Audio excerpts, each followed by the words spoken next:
सवाल निर्माण झाले, ज्याची आज आपल्याला बडे मुद्देच्या माध्यमातून चर्चा करायची आहे। हे सवाल कुठले आहेत बघा। आपल्या बीड मधल्या टोळ्यांना खरंच अटकाव कधी येणार आहे? खरं तर वाल्मिक कराडची गँग मध्ये गेल्यानंतर असं वाटलं होतं बीड शांत होईल, पण ह्या पोचलेल्या टोळ्या आता डोकं वर काढतायत हेही समोर येत आहे। व्हिडिओ वॉर मधून खरं तर एकमेकांचे व्हिडिओ वॉर बाहेर काढून भेसूर चेहरा या सगळ्यांचा समोर येतोय का? हे सगळे एका माळेचे मणी आहेत आणि गुंडा पुन्हांना पोलिसांचा धाक उरलेला नाहीये का? सर्रासपणे मारहाण करणं, मारायचं, सोलटून काढायचं आणि व्हिडिओ कडून व्हायरल करायचं राजकारणी गुंडांच्या टोळ्यांना पोचतायत का?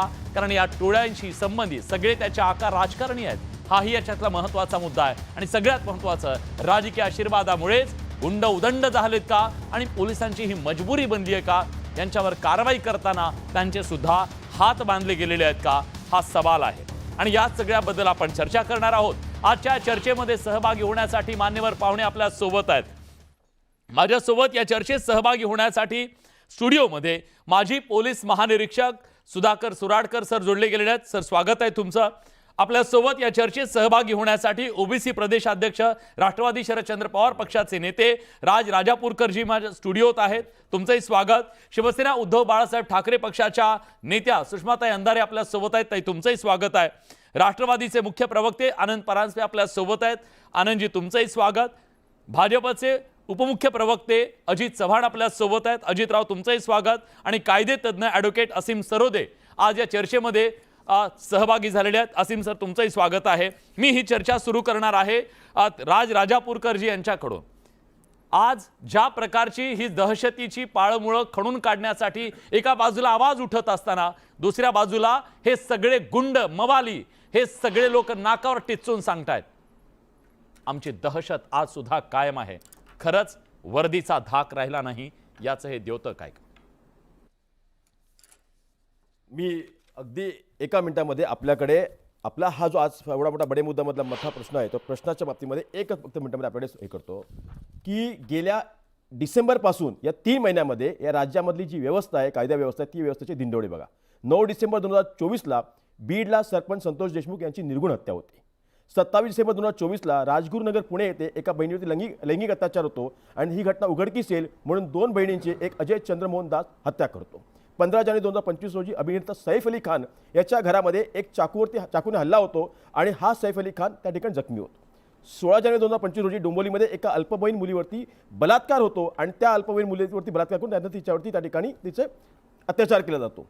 माजी मंत्री तानाजी सावंत यांच्या मुलाचं अपहरण होतं आणि हे पोलिसांकडून वृत्त जे आहे ते माध्यमांसमोर येतं। वांद्रे रेल्वे टर्मिनसमध्ये एका महिलेवरती 55 वर्षाच्या महिलेवरती बलात्कार होतो। त्यासोबत 25 फेब्रुवारी रोजी तर मला वाटतं बडे मुद्दे कार्यक्रम तिथंच संपतो। पुणे स्वारगेट बस स्थानकामध्ये त्या ठिकाणी एका महिलेवरती बलात्कार होतो। सांगण्याचं तात्पर्य असं की एक कैलास बोराडे नावाच्या तरुणाला इस्माला तो मद्यधुंद अवस्थेमध्ये मंदिरामध्ये गेला म्हणून त्याच्या पार्श्वभागामध्ये झगबगती सळी घातली आणि त्याला चटके देऊन त्याला मारलं। हा सगळ्या प्रकारातनं समोर काय येतं तर येतं की कायदा सुव्यवस्थेचे त्या ठिकाणी धज्जे उडालेले आहेत। माझं म्हणणं एवढंच आहे की कायदा सुव्यवस्था हा जनसामान्यांसाठी आहे की कायदा सुव्यवस्था हा गुंडांचं रक्षण करण्यासाठी आहे। महायुती सरकारचे 3 पक्ष आहेत, 3 घटक पक्ष आहेत। मला कोणाला जबाबदार धरायचा नाहीये, पण जर पोलिसांचा धाक राहिला नसेल तर मग सर्वसामान्य जनतेने जगायचं तरी कसं? ठीक आहे, मला सुषमाताईंना विचारायचं आहे। सुषमाताई, बीड मधली कराड गँग जेलमध्ये गेल्याच्या नंतर खरं तर पाळमुळं सगळी उखडली गेली असं म्हटलं गेलं, पण आजही टोळ्या तिथं नाकावर टिचून सांगतायत आम्ही गेलो नाहीत, आहोत तिथंच। या सगळ्यांचं कारण काय आहे? आजचे जे व्हिडिओ आहेत ते अतिशय धक्कादायक आहेत। नागपूरच्या हिवाळी अधिवेशनामध्ये सभागृहाच्या पटलावर माननीय गृहमंत्री तथा मुख्यमंत्री देवेंद्रजींनी असं सांगितलं होतं की आम्ही बीडच्या गुन्हेगारीची पाळमुळं खणून काढू। परंतु ती बीडच्या गुन्हेगारीची पाळमुळं खणून काढू म्हणताना ती व्यापक पद्धतीने खणून काढायची आहेत की एका ठराविक क्षेत्रातली खणून काढायची आहेत, यावर मात्र ते बोलले नव्हते। आता ज्या पद्धतीने व्हिडिओ व्हायरल होत आहेत, कधी प्रकाश सोळंकेंचा व्हिडिओ बाहेर येतो, कधी संदीप क्षीरसागरांचा आवाजाचा व्हिडिओ बाहेर येतोय, मध्येच आज तुम्ही काही खिंडकर गँगचा व्हिडिओ काढला, जुने काही वाल्मिक कराडचे, मग खोक्या भोसलेचे, हे सगळे व्हिडिओ बघितले तर हे आता 2 दिवसाखालचे, 4 दिवसाखालचे किंवा 8 दिवसाखालचे व्हिडिओ नाहीत। हे व्हिडिओ सगळे जुने आहेत। आता हे व्हिडिओ जर आणि हे व्हिडिओ सगळे जुने आहेत. याचा अर्थ स्पष्ट आहे, की हे सगळे एकमेकांना माहीत असणारे लोक आहेत. हम्म. थोडक्यात काय तर या सगळ्यांचे एकमेकांचे ज्युरिडिक्शन ठरलेले आहेत. म्हणजे गुंडांच्या जशा टोळ्या आणि हा, हे आणि खरं भांडण तिथंच आहे. तू माझ्या एरियामध्ये का आलास आणि ही टोळी युद्ध आहे का? हे राजकारण्यांचं म्हणजे जसं मतदारसंघ असतो, हे गुंडांचं सुद्धा आहे का? हे टोळी युद्ध भड़कलेला आहे. हमाम में सब नंगे हैं, लेकिन जब तक तुम चुप रहोगे तब तक हम चुप रहेंगे. अगर तुम हमारे कपडे उतार रहे तो हम भी तुम्हारे कपडे उतारेंगे. या न्यायाने जे चाललेलं आहे, म्हणजे कालपर्यंत जोपर्यंत सुरेश धसांच्या मतदारसंघामध्ये सुरेश धसांच्या त्यांना पाडण्यासाठी किंवा त्यांना पराभूत करण्यासाठी कुणी प्रयत्न करत नाही असं वाटतंय, तोपर्यंत सुरेश धसांचं धनंजय मुंडे, वाल्मिक कराड यांच्यासोबत चांगलं सख्य जुळत होतं. ज्या क्षणी त्यांना असं वाटलं की नाही मला पराभूत करण्यासाठी फार प्रयत्न केले गेले, त्या क्षणी त्यांनी तो विडा उचलला की नाही. देशमुखांचं हत्या सुद्धा राजकीय इष्टापत्ती म्हणून वापरली गेली. कारण 3 महिन्यापूर्वी हिवाळी अधिवेशनात सुरेश धसांनी जे म्हणून वर्णन केलं होतं, ते वर्णन जशास तसं व्हिडिओ आणि फोटो बघितल्यावर आपल्या लक्षात येतं. याचा स्पष्ट अर्थ असा आहे, की हे सगळं वर्णन धसांकडे आलं. ते निश्चितपणे गृह खात्याकडून आलंय, म्हणजेच गृहमंत्र्यांकडून आलंय. म्हणजे गृहमंत्र्यांकडे 3 महिने आधीपासून हे सगळं होतं. तरीही गृहमंत्री आम्हाला सांगत होते, की जो कोणी दोषी असेल त्याच्यावर आम्ही कारवाई करू. जेव्हा की दोषी कोण आहे हे त्यांना आधीच माहित होतं. हा. तरीही 3 महिने कुठली राजकीय कंडी पिकवली जात होती. 3 महिन्यापासून कुठला राजकीय अजेंडा राबवला जात होता आणि तो अजेंडा राबवताना धसांनी ज्या पातळीला जाऊन ते सगळं केलं होतं, त्यानंतर तुम्ही आता इतकं केलंय तर आम्ही केलंच पाहिजे थोडं, असं म्हणत म्हणजे आता होळीचा सण तोंडावर आहे. एकमेकांवर रंग फेकण्याच्या ऐवजी सगळी चिखल फेकण्याची ती स्पर्धा सुरू झाली. हे नाही, सगळे पण मी तर टोळी युद्ध म्हणतोय आहे. चांगलं आहे ना ताई. एकमेकांचा एकदा वर्चस्ववाद हे सिद्ध सगळे करण्यासाठी. चेहरे तर येऊ द्या समोर. हे किती विद्रूप आहेत, जे साळसूतपणाचा आवांटायत आणि महाराष्ट्राला सांगतायत आम्ही लय धुतल्या तांदळातल्या आहोत. ह्यांचे चेहरे महाराष्ट्राच्या देशाच्या समोर येऊ दे ना समोर. ह्यांनी तर असं फाडलं पाहिजेत Exactly. एकमेकांचे कपडे. हे सगळेच भेसूर आहेत. मी म्हटलं ना की हमाम में सब नंगे है. हे सगळेच एकाच थालीचे चट्टे-बट्टे आहेत. जेव्हा ही सगळी मांडणी केली जाते किंवा सुरेश धस सुद्धा पत्रकार परिषदा घेतात, तेव्हा सुरेश धस एक गोष्ट वारंवार जाणीवपूर्वक राखीव ठेवतात का हा प्रश्न मला पडत राहतो. ते जेव्हा म्हणतात किंवा बीडमध्ये किंवा परळीमध्ये पोलीस अधिकारी तेच पुन्हा दिसत होते किंवा महाजन आणि पाटील नावाच्या पोलीस अधिकाऱ्यांवर अजूनही कारवाई झाली नाही, तेव्हा ते हे का विसरतात की अरे या पोलीस अधिकाऱ्यांवर कारवाई करणं किंवा त्यांच्या बडतर्फीची ऑर्डर काढणं हा चुटकीसरशी खेळ आहे देवेंद्रजींसाठी. तरीही देवेंद्रजी जाणीवपूर्वक ती ऍक्शन का घेत नाहीत, ठीक आहे, अजूनही ठीक ते आहे. पाटील आणि महाजनला बडतर्फ का करत नाहीत, किंवा परळीमध्ये जेवढे म्हणून पोलीस अधिकारी आले किंवा पुन्हा नेमले गेले, एक हेमंत कदम नावाचा अधिकारी 3 ते 4 वेळा बदलून आला, त्याला देणारे कोण होते? ठीक अहो आहे. गेल्या 10 वर्षातला 2.5 वर्षाचा कालखंड सोडला बरोबर आहे ताई. तर तुम्ही म्हणताय की या 7.5 वर्ष सगळ्या मागे गृहमंत्री हे सगळे राजकीय बगलबच्चे आहेत आणि या राजकीय आशीर्वादाशिवाय हे सगळं शक्य नाहीये. आणि राजकीय आशीर्वाद सगळ्यांचाच सगळ्या ह्या टोळ्यांना आहे.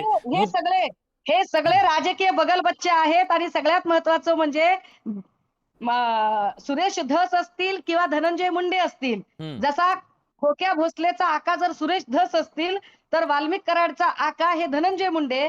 पण दोनही आकांचे सरताज कोण आहेत, तर हे एकमेकांच्या कपडे फाडणाऱ्या आकांचे सरताज देवेंद्र फडणवीस आहेत. आणि देवेंद्रजी जेव्हा गृहमंत्री ठीक आहे. असतात तेव्हा राज्यात गुन्हेगारी बोकाळते. मी असीम सरोदे यांच्याकडे जाणार आहे. असीम सर, हा सगळा मुद्दा शेवटी कायदा सुव्यवस्थेचा गेल्या काही दिवसातला जेव्हापासून सरकार स्थापन झालेलं आहे, एक ना अनेक प्रश्न, अनेक मुद्दे कायदा सुव्यवस्थेच्या संदर्भातले इथं आले. हे सगळं टाळता येणार नाही का? या सगळ्याला जबाबदार नेमकं कोण आहे? खरंच आपण केवळ पोलिसांना त्याच्याबद्दलचा दोष द्यायला हवा का? काय तुमचं नेमकं म्हणणं आहे की त्यांचे हात बांधले गेलेत?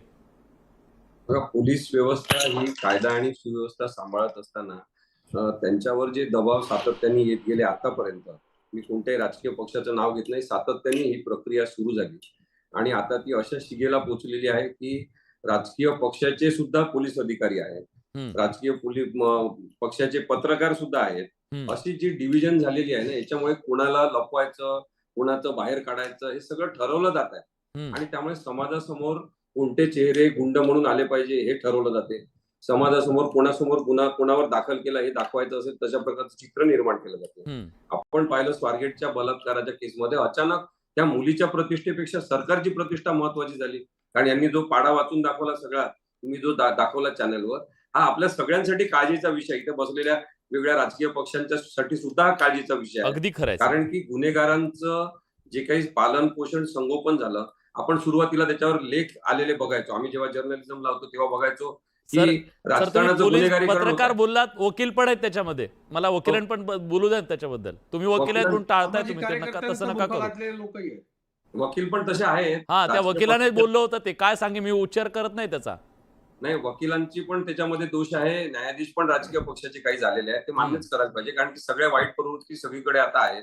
पण राजकीय लोकांनी गुंड प्रवृत्ती जी पोचलेली आहे, त्यांना जी गरज वाटायला लागली की आपल्याजवळ गुंड असले पाहिजे, आणि त्याच्यामुळे मग चांगल्या कपड्यातले गुंड, म्हणजे आधीच्या सिनेमामध्ये कसं गुंड ओळखू यायचे, आता हे गुंड ओळखूच येत नाही, चांगले कपडे घातलेले असतात. आणि त्याच्यामुळे ते ते पण गुंडागर्दी स्टाईल जेव्हा- मारतात. हा, त्याच्यामुळे हे बीडमध्ये जे आपल्याला दिसते ते अशा पद्धतीचं आहे, जे अत्यंत चांगले प्रेसचे कपडे घातलेले असतात पण दुसऱ्याचं रक्त कधी काढू शकतात. तर या भाषेपासून हे सगळं सुरुवात होते. म्हणजे आपण पाहतो नारायण राणे आणि त्यांचे जे मुलं आहेत त्यांची भाषा बघा तुम्ही. महाराष्ट्राला शोभणारी भाषा आहे का? म्हणजे कशासाठी नेहमी तशी भाषा वापरायची, आणि त्या हिंसक भाषेचं समर्थन करताना मग आमचा बॉस इथे बसलेला आहे असं सांगायचं, मग महाराष्ट्रामध्ये एक ती अनाहूत भीती आणि दहशत निर्माण करायची. हे सगळं जे आहे ना, हे सगळंच अमान्य केलं पाहिजे आपण.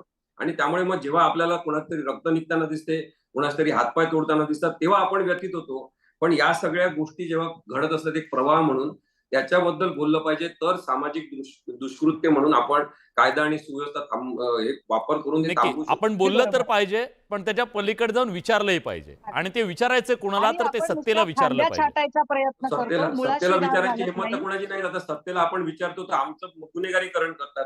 म्हणजे मी नाही, काही कोणत्या राजकीय पक्षाचा विचारतो, नाही. सत्तेला पण- विचारतो. पण लोकशाही- सत्ताधारी दोन पक्षाचे दोन प्रमुख आता प्रवक्ते आपल्या सोबत आहेत. मी आधी सुरुवातीला जाणार आहे आनंद परांजपे यांच्याकडे आणि नंतर अजितरावांकडे जातो. आनंदजी, तुम्ही रोज टीव्ही लावत असाल. मी आधीच सांगितलं की हे प्रसार माध्यम म्हणजे समाजाचा आरसा आहे. या आरशात जेव्हा तुम्ही तुमचं सरकार, तुमचा महाराष्ट्र, तुम्ही सगळं बघत असाल, तेव्हा तुमची पहिली भावना काय असते? हा महाराष्ट्र जो बघता स्क्रीनवर, महाराष्ट्रामध्ये कुठल्याही परिस्थितीमध्ये कायदा सुव्यवस्थेचं राज्य राहिलं पाहिजे. पोलिसांचा देखील धाक आणि दरारा हा गुन्हेगारांवर असलाच पाहिजे. हे झालं म्हणून भाषण एक आहे का? राजकीय पक्ष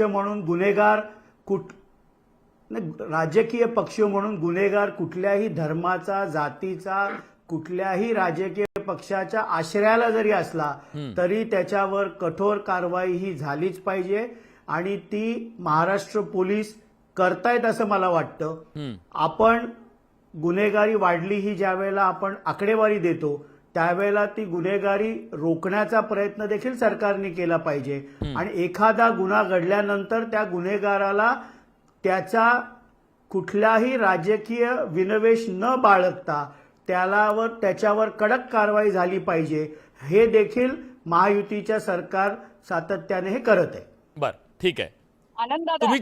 आनंददादा, मला एकच प्रश्न विचारायचा आहे तुम्हाला. आनंददादा, एकच प्रश्न विचारायचा आहे. विचारा ना. आनंददादा, आपण असं म्हणालात की विचारा. गुन्हेगार कुणाचाही असो, कुठल्याही पक्षाने त्याला पाठीशी घालू नये. फार चांगला विचार आहे, आपलं अभिनंदन आनंददादा. पण मग मला सांगा, दादा कार्यक्रमात होते, सन्माननीय अजितदादा पुण्याला कार्यक्रम घेत होते.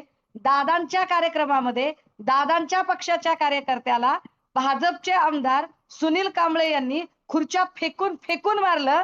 आता त्याला शिक्षा व्हायला पाहिजे की काय? आपण म्हणालात की अशा लोकांना पाठीशी घालू नये. अहो, पण त्याच सुनील कांबळेला परत उमेदवारी दिली ना भाजपने. मी उत्तर घेतो, ज्याला उत्तर म्हणजे घेतो. सत्ताधारी पक्षातल्याच माणसाला ज्याने मारहाण केली आणि विशेष म्हणजे उपमुख्यमंत्र्यांच्या समोर मारहाण केली. ठीक आहे. दादांच्या कळलं, समोर तुमचा मारहाण मुद्दा केली ती कळला. सगळी. मी उत्तर आता घेतो. तुम्ही बोला दादा, काय बोलायचं? ठीक आहे, उत्तर घेतो.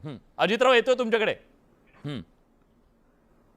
नाही, याचं उत्तर मी देऊ का विलासराव?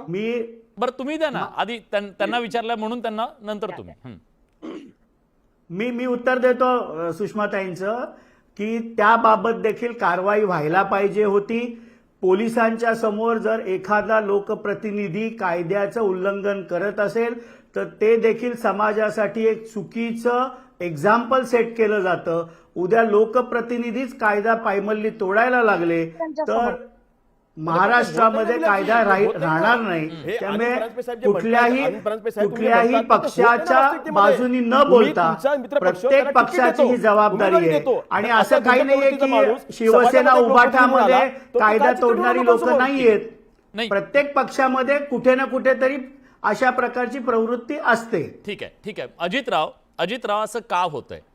हा जो खोक्यात गेली 8 दिवस झालं ज्याने महाराष्ट्राचं सगळी माध्यमं व्यापून टाकली आहेत ना, म्हणजे कमाल आहे खरं तर. आयुष्य गेले लोकांचं हेडलाईन बनत नाहीत, पण असले गुंड मवाली असे काहीतरी स्टंट करत असतात, आव्हान निर्माण करतात व्यवस्थेच्या समोर. हे कुणाच्या आशीर्वादानं? आणि माध्यमांमध्ये आल्यावर का कारवाई होती बरं? मग आधी का त्यांच्यावर कारवाई होत नाही? हे गुन्हे बिन्हे सगळे दाखल झाले.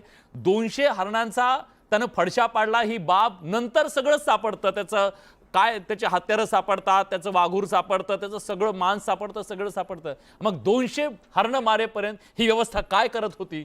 हा सवाल नाही का विचारला जाणार? व्यवस्था कारवाई करते याचं अभिनंदन केलं पाहिजे. मला असं माध्यमात वाटतं की आल्यानंतर एखाद्या हा मुद्दा आहे. विषयाची तक्रार, विलासराव, आपण लोकशाहीमध्ये राहतो, एखाद्या विषयाची तक्रार आल्यानंतर त्यावरती कारवाई झाली का? तर निश्चितपणे झाली. मगाशी ताईंनी एक मुद्दा उपस्थित केला, अत्यंत गंभीर चर्चा आपण बडे मुद्द्यामध्येही करतोय. ताई, प्रत्येक राजकीय पक्षामध्ये अशा पद्धतीचे लोक आहेत. काल परवा याच कार्यक्रमामध्ये आम्ही एका अमानुष मारहाणीची चर्चा करत होतो की संबंधित लोक आपल्याच पक्षाचे होते, उभाठा पक्षाचे होते, आणि मारहाण वगैरे बाकीच्या अशा इतर गोष्टी तर आम्ही कानावर आमच्या आलं होतं. एका विश्वप्रवक्त्यांना थेट मातोश्रीत बुकलून बुकलून मारलं होतं. म्हणजे आपण अशा सगळ्या गोष्टी या चर्चेमध्ये घेऊ नये असं माझं मत आहे. आता काय होतं, प्रत्येक राजकीय पक्षामध्ये असे लोक आहेत. पण मला एक गोष्ट विशेषत्वाने इथं सांगायची आहे. सुषमाताई, आपण थेट गृहमंत्र्यांचं नाव घेतलं. मला आपल्याला या ठिकाणी ठासून सांगायचंय की जे प्रकार बघा गुन्हे घडतात का, तर आपल्या सरकारच्या काळातही घडत होते, आमच्या सरकारच्या काळामध्ये घडतायत. गुन्हे महाराष्ट्रामध्ये कमी झाले पाहिजे, निश्चितपणे कमी झाले पाहिजे. पण घडलेल्या प्रत्येक गुन्ह्याच्या बाबतीमध्ये कडक कारवाई झाली का, हे आपण आम्हाला विचारा. राज अंतापूरकरांनी यादी वाचली, ती यादी वाचल्यानंतर त्याच्यात प्रत्येक गुन्ह्यावरती अत्यंत कडकपणे कारवाई झाली, हे आपण लक्षात घेतलं पाहिजे. महाराष्ट्रामध्ये अत्यंत सक्षम गृहमंत्री काम करतात, हे तातडीनं दाखवून दिलंय. बीडमध्ये सुद्धा आपण बघा की नुसत्या पोस्ट शेअर केल्या म्हणून पोलीस गुन्हा दाखल करतायत. अत्यंत कडक कारवाई बोनेटवर टाकणाऱ्यावर काय कारवाई होत नाही? अजितराव, एकच मिनिट आणतो की राजकीय नेत्यांच्या बाजूला गुंड असल्यापेक्षा राजकीय नेते ज्या गुंड बनतात आणि स्टेटमेंट्स देतात, प्रोवोकिंग स्टेटमेंट्स की तुम्ही गुन्हे करा, त्याच्यापैकी एक हा व्हिडिओ बघा. या व्हिडिओमध्ये सिंधुदुर्ग जिल्ह्यामधल्या कणकवलीमध्ये या व्हिडिओमध्ये ही लोक या माणसाला मारहाण करतायत.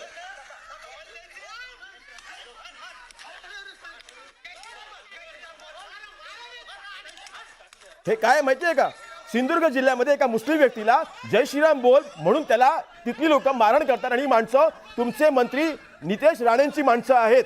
आता यांच्यावरती गुन्हा दाखल होणार का? तुमचे मंत्री जेव्हा समाजामध्ये अशा प्रकारचे स्टेटमेंट्स करतात आणि गुंडगिरीला प्रवृत्त करतात, त्यावेळेला हे सगळे प्रकार बिनधास्तपणे सर्रासपणे चाललेले आहेत. एका गावामध्ये देवीचा कार्यक्रम उधळून लावला. हे नालायक लोक सगळीकडेच आहेत ना, यांचं समर्थन आपल्याला करता येणार नाही. आणि त्यांनी सांगितलं की तुम्हाला आमच्या जातीच्या मंत्र्यानं ज्या साड्या वाटल्यात मग ते घ्यायला गोड कसं लागलं, त्याची होळी केली. मला असं वाटतं जातीय विद्वेष पसरवणारे लोक तुमच्यातही आहे, ते सर्वच ठिकाणी आहे. जसं आता वकील साहेब म्हणाले, तुमचे मंत्री, महाराष्ट्र राज्याचे मंत्री राणे साहेब स्वतः बाहेर सभा घेऊन बोलतात ना, माझा बॉस तिथे बसलाय सागर बंगल्यावरती करून, म्हणजे ते स्पष्ट दाखवतात की माझा बॉस म्हणजे देवेंद्र फडणवीस. मग देवेंद्र फडणवीस साहेब या गुंडगिरीच्या प्रवृत्तीला त्या ठिकाणी प्रोत्साहित करतायत का? तेही आहेत ना.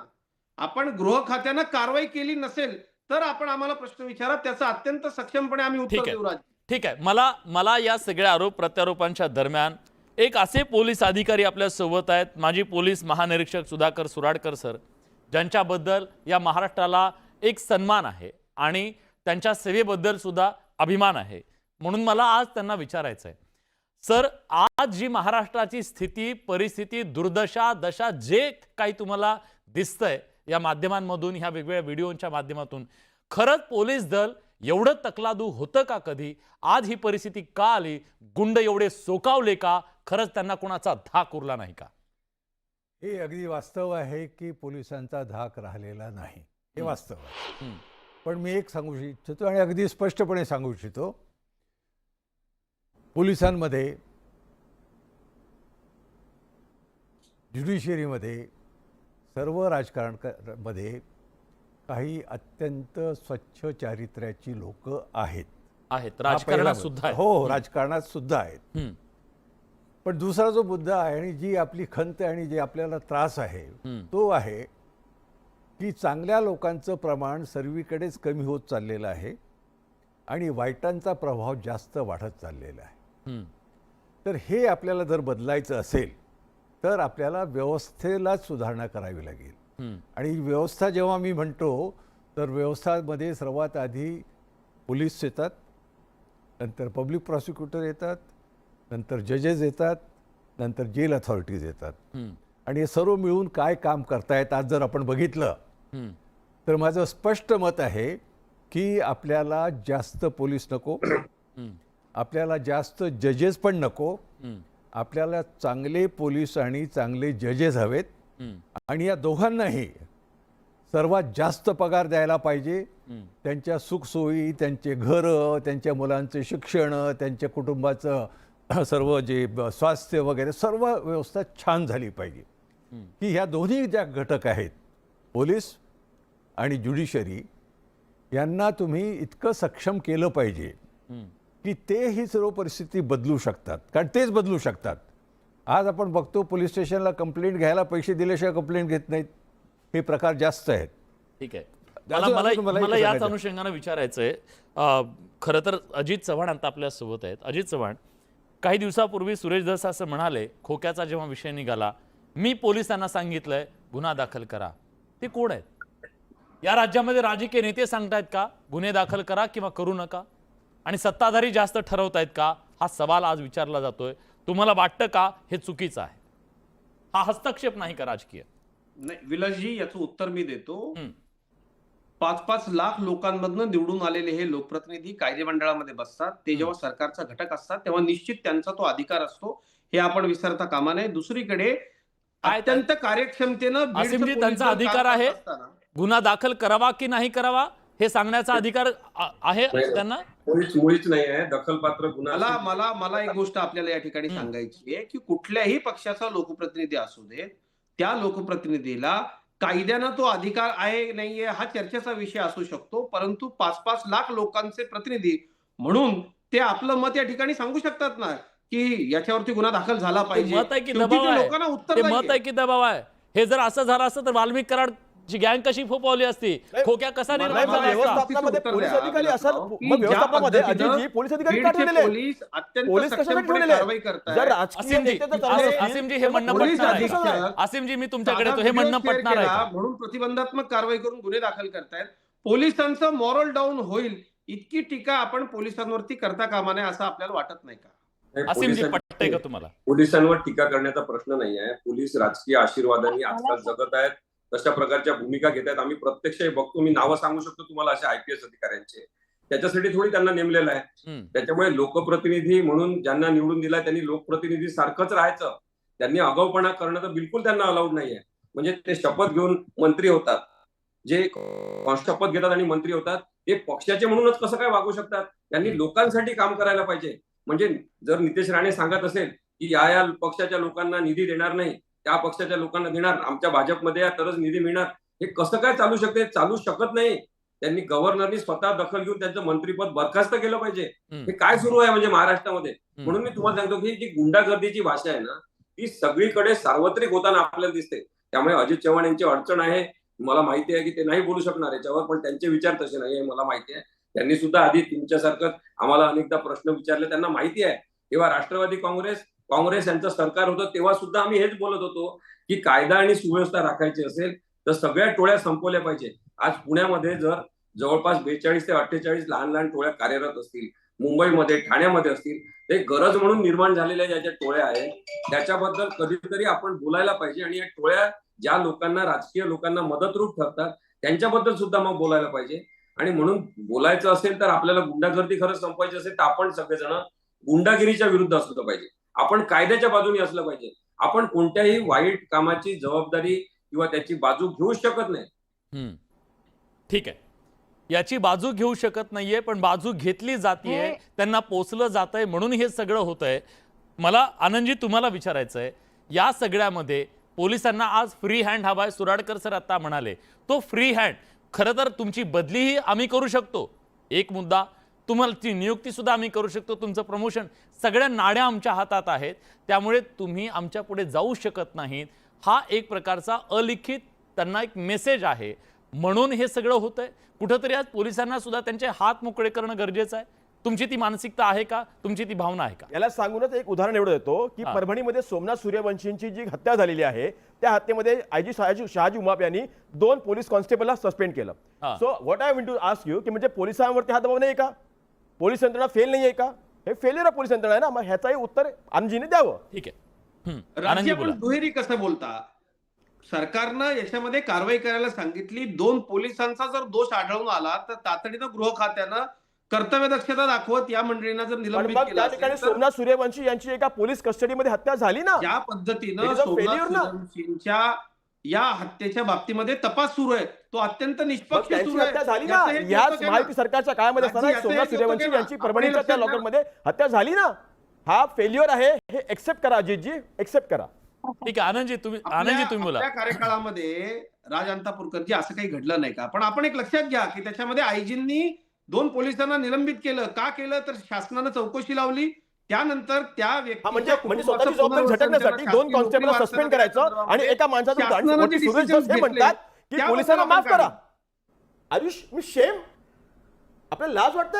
एक सोमनाथ सूर्यवंशीची हत्या झाल्यानंतर त्या ठिकाणी सुरेश धस म्हणतात की पोलिसांना माफ करा, एक तुम्ही खून माफ करा. आनंदजी बोला. आनंदजी संसदीय तुम्ही भाषा बोला. वापरा, संसदीय भाषा वापरा आपण. ठीक आहे हो, आनंदजी ते आहे बोला. ते म्हणतोय ना, सूर्यवंशी गेलेत ना, त्यांच्या बरोबर घरातल्यांना नाही. विचारा ना आपलं अशा काय करतो पद्धतीने कोसळते बोलणं करून, बरोबर आणि तुम्ही म्हणता की संसदीय भाषा वापरा. अहो एक माणूस गेला संसदीय त्याचा भाषा विचार वापरा. तुम्ही विचारतो. आनंदजी प्लीज. विलासजी मला बोलायला द्याल का जरा? प्लीज बोला, मी तुमच्याकडे झालो. विलासजी मला बोलायला द्याल? प्लीज बोला, सलग बोला. राजापूरकरजी अत्यंत सोयीस्करपणे विसरतायत की महाविकास आघाडीमध्ये असलेले मंत्री जितेंद्र आव्हाड यांच्या बंगल्यावर आणून अनंत कुरमुसेंना मारहाण झाली होती आणि त्या जितेंद्र आव्हाडांना एका दिवसामध्ये अटक, एका दिवसामध्ये जामीन आणि एका दिवसामध्ये बेल हे झालं. हे अत्यंत ते व्हिडिओ दाखवताना आमच्यावर आरोप करताना विसरतायत. त्यामुळे कुठेही मी पोलीस जर चुकीचं वागले तर त्याचं समर्थन करणार नाही, पण महायुतीमध्ये या पोलिसांचं प्रकरणामध्ये खच्चीकरण होईल घडलेल्या अशा घटनेमध्ये प्रकारचं आनंदजी कुठलंही एक निर्णय व्यक्ती, एक इसम आपल्या पक्षामधला युवकचा अध्यक्ष आहे, हे विसरू नका. मी काय जितेंद्र आव्हाडांची बाजू घ्यायला गेलो नाही, मी हे म्हटलं की कायदा तो त्या सुव्यवस्था ही प्रक्रियेला जातोय ना. जनसामान्यांसाठी असते, मंत्री लोकांसाठी असते. असताना हे विसरू त्यावेळेला नका. त्यांच्या घरामध्ये घडलेली गोष्ट आहे. त्यामुळे याच्याबद्दल आपण विचार दुसऱ्याकडे करा. बोट पोलीस ऑफिस चालू दाखवताना आहे. 3 म्हणून बोट त्या आपल्याकडे सोमनाथ आहेत सूर्यवंशीची हे हत्या विसरू लपवायची नका. का? राजापूरकरजी सरपंच सुनील देशमुख महाविकास यांना आघाडीच्या लपवायचं का? सरकारमध्ये पालघरमध्ये साधूंची हत्या झाली नाही का? साधूंची हत्या, जर राजकीयच रंग या चर्चेला द्यायचा असेल तर अनेक उदाहरणं महाविकास आघाडीच्या राजकीय आम्ही नाही, देऊ नाही, शकतो. राजकीय नको. राजकीय माननीय रंग संजय दिलेला राऊत नाही. साहेबांना कोणी फोन केला ठाण्याच्या गुंडांनी, आम्ही राजकीय रंग हे देत सगळे नाही. विषय आम्ही काढू राजकीय शकतो, पण रंग पोलिसांचं मित्रांनो, खच्चीकरण ठाणा एकदा महायुतीच्या देवेंद्र सरकारमध्ये फडणवीस होणार यांचं नाही. failure आहे. मुख्यमंत्री व राजी, गृहमंत्री एकदा- माननीय देवेंद्र फडणवीस अत्यंत सक्षमपणे काम करतायत आणि प्रत्येक गुन्हेगारावर कठोर कायदेशीर कारवाई प्रत्येक प्रकरणामध्ये महाराष्ट्र पोलीस घेत आहे. अहो त्या सुषमाताईने जेव्हा टीका केली होती ना, त्याचं उत्तर द्यायला देवेंद्रजींकडे कॅमेराला फेस नाही केलं त्यांनी. ते कॅमेराला फेस करता निघून गेले. एक मिनिट, मी फक्त सांगतो, मी ताई येतो तुमच्याकडे. आज ज्या व्हिडिओतला तो नराधम आहे ना, जो मारतोय, तो गृहमंत्र्यांपर्यंत जातोय, त्यांच्यासोबत फोटो काढण्याची यांची हिंमत. आज 10 महत्वाचे नेते आहेत राज्यातले, त्यांच्यासोबत त्याचे फोटो आहेत. ह्या गुंडे एवढंच चोकावले का ताई? मला सुराडकर सरांचं वाक्य त्याच्यापासून जरा सुरुवात करायला आवडेल. इथे सज्जनांची जी निष्क्रियता आहे ती जास्त घातक आहे, त्यामुळे दुर्जनांची क्रियाशीलता वाढत चाललेली आहे. सज्जन या घटकामध्ये मला इथलं कोर्ट, इथले पोलीस, इथले प्रतिनिधी हे सगळे लोक अपेक्षित आहेत, पण या लोकांची निष्क्रियता इतकी आहे की त्यामुळे दुर्जन असणाऱ्या गुन्हेगारांचं उदात्तीकरण केलं जातं. ते उदात्तीकरण, बॅनरबाजी, फ्लेक्सबाजी आणि त्या फ्लेक्सवर मोठमोठ्या राजकीय नेत्यांचे वरदहस्त असणारा आज एक व्हिडिओ मी ट्विट केलाय, तो ठाणे वर्तकनगर भागामध्ये प्रताप सरनाईकांचा निकटवर्ती असणाऱ्या स्वप्नील शेडगेने ज्या पद्धतीने सुरेश जाधवला अत्यंत वाईट पद्धतीने मारहाण केलेली आहे आणि पोलिसांच्या समोर तो सगळ्या धमक्या देतोय. परंतु जेव्हा भाजप प्रवक्ते म्हणतात की तुम्ही पोलिसांचा मॉरल डाऊन करू नका, तर अजिबात कुणी पोलिसांचं मॉरल डाऊन करत नाही. उलट माझं असं म्हणणं आहे की पोलिसांना फ्री हँडच मिळत नाही. त्या बिचाऱ्यांना जसं धसांनी सांगितलं की मी त्यांना सांगितलंय गुन्हा दाखल करा. आमच्याकडे बीडमध्ये हेच होतं. जोपर्यंत नेता सांगत नाही गुन्हा दाखल करा किंवा नेता म्हणतो गुन्हा दाखल करू नको, मग एक एक पोलीस स्टेशन त्यांच्या ऑफिसमध्ये नेऊन बसवायला पाहिजे. एक एक पोलीस स्टेशन, एक अंमलदार आधी तिथं ती डायरी असते ना जिथं लिहायचं, ती आधी पोलीस अगदी, स्टेशन अगदी. तिथं त्यांच्या आणि- ऑफिसमध्ये त्यांच्या पीएनं त्यांनी आणि- सँक्शन केलं की आणि मग विलास पुढे भैया, पोलीस स्टेशन. आणि विलास भैया अजून एक मजेशीर गोष्ट, मला असं वाटतंय की बडे मुद्दे सारख्या मंचावरून जी चर्चा होते ती पक्षीय राजकारणाच्या पलीकडे जाऊन एक सजग नागरिक म्हणून या राज्यात एक गुड गव्हर्नन्स आपण कसं आणू शकू यासाठी Right. झाली पाहिजे.